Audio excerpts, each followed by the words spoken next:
Hey everybody, this is Mike with Asymmetrical Preparedness. Thank you so much for being here. Thank you for all your comments. Thank you, thank you, thank you. You guys are awesome. So this video is about keeping your feet warm. How do you keep your feet warm? Why do feet get cold? Those kind of things. So these are just some basic concepts, some ideas, some thoughts, some information about how to keep your feet warm in the winter. If you're in Florida, you're like, next video. Roger that, I got it. I understand. But if you're living in like Minnesota or Alaska or something like that, it may be more of a concern. Or if you're in areas like I am, where it does get cold, but it doesn't necessarily, we don't get a lot of snow usually. But you got to remember also, I may not be staying put here. I may be bugging out. Where I bug out, it's a lot colder, a lot harsher winter. So, we get in the low 20s here sometimes. Up there, we get in the negative 20s. So it's a big difference. So have some preparations in regards to this. So we know why it's important. You don't want to get frostbite. You don't want to get cold. You want to be able to do the things, right? So we got to take care of it. So how? Proper boots is the big thing. There's two main things when it comes to keeping your feet warm. Insulation and keeping them dry. Waterproofing. So you want a boot with proper insulation. I'd say 200, depending on your environment, also what kind of, I'm thinking about like the boots I'm looking up for up there. I'm doing some research right now to get some new boots, some better boots. 200 milligrams of Thinsulate, bare minimum. Actually, I'm thinking like 400 for me and my purposes. But the main thing is water sucks heat out of your body way more efficiently than air does. So keeping your feet dry is the big thing. So Gore-Tex, be dry. There's a lot of different methods of waterproof material that different companies make. So good waterproofing, not water resistant, waterproof. And usually that's in a booty liner inside the boot. So you can also treat the outside of the boot with good quality waterproofing treatment. That will also help the boot and help you stay dry. So what's another source of water? Sweat, right? Well, when you get hot, your feet get hot, right? So you sweat. Your feet sweat just like any other organ. Actually, your feet sweat a lot. People don't realize that, but they do. So you want to wick that sweat away from your feet so it's not sitting there and sucking all the moisture out of your body. So a good thing to do is to get a thin layer sock, a base layer that's moisture wicking. Wear that, and I'm thinking of my situation up there, in the below freezing, well below freezing type stuff. 400 milligrams, waterproof, a thin base layer, moisture wicking sock, and then a medium, maybe heavyweight merino wool sock. And then also, you don't want to keep your boots too tight. If you keep them tight, you're going to scrunch all that dead air space. That dead air space is how the Thinsulate works. Thinsulate is made up of a bunch of tiny little fibers that really trap air inside them really well. That's why Thinsulate is the go-to insulation for boots and stuff like that. So there's also wool boot liners and stuff like that for specially made, specific like snow boots type thing. But dry. We talked about water intrusion. We talked about sweat. Stop water intrusion by waterproofing your boots with a good sealant and good quality waterproof membrane that comes with the boots. Wicking the sweat away from your feet. Proper socks, talk about that. Merino wool, one thing is wool insulates when it's wet. Cotton doesn't. So stay away from cotton if you're trying to stay warm. Let me see, merino wool is really good because it's not as itchy as regular wool. That's why merino wool is really popular. It's a finer type of wool. So that works really well. So look at merino wool socks. 70% merino wool or higher is what you really want for the best quality socks that'll keep you dry and warm.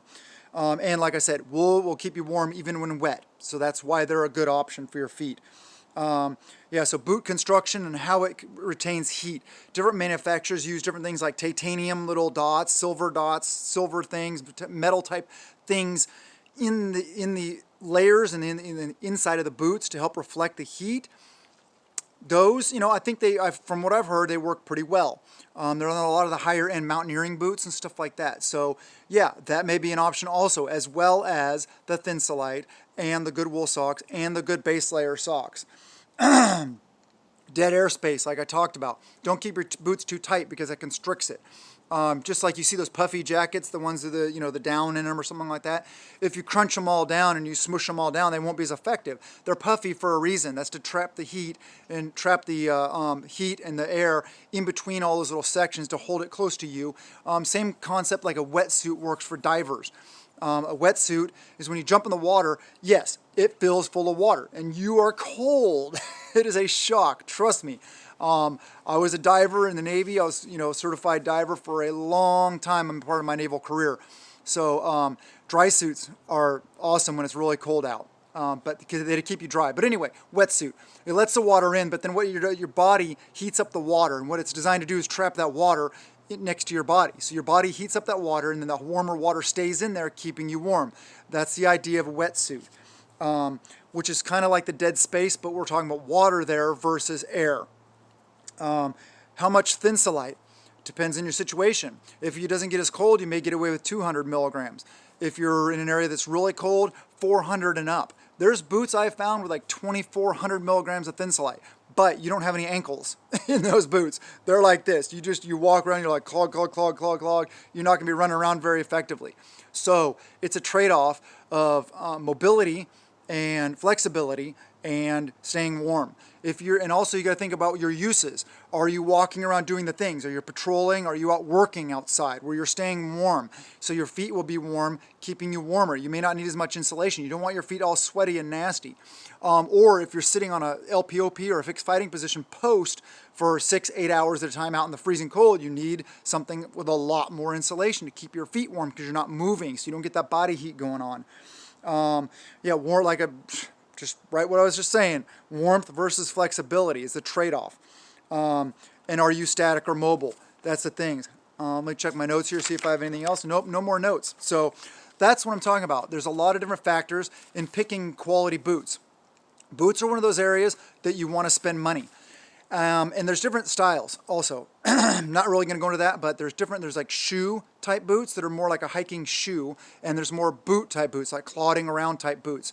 Some of my favorite boots, and that I may be getting more of, there's two I was looking at, really at the top of my list for the boot that fits my parameters, was the Oboz Bridger 10-inch with the 400 milligrams of Thinsulate in their Be-Dry system. And another thing with boots I almost forgot about, an insulated footbed, or